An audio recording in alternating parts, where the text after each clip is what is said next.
अब तेरे बिन जी लेंगे हम, जहर बॉलीवुड का पी लेंगे हम.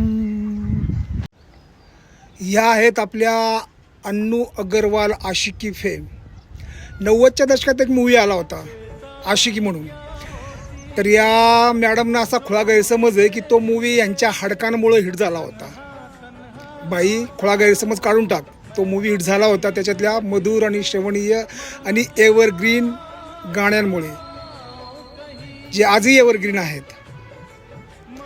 त्याच्यानंतर यांचा कुठेतरी ॲक्सिडेंट झाला, या कोमात गेल्या आणि विद्रूप झाल्या, कुरूप झाल्या. कोणाला नाव ठेवू नये, पण वयानुसार वागावं एवढीच विनंती आहे. काय कपडे घालती बाई, काय हिंडती, अरे काय हे हां.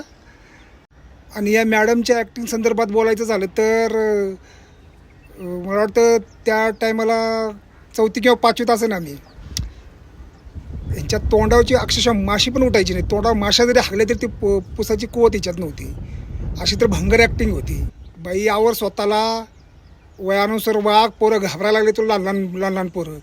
अक्षरशः आमच्या घरात तर म्हणजे असे शेजारी पाजारी पण सांगतात ते पोरांना हिचे असं व्हिडिओ दाखवला, फोटो दाखवला तर पोरं घाबरून झोपतात लगेच. हां, अरे काय हे.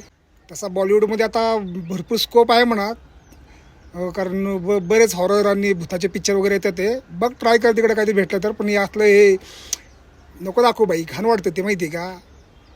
म्हणजे काय आई काय आजीच्या वयाची वाटते ते, माहिती आहे का. सोडून टाक नाद. नाद खोळा बेकार रे.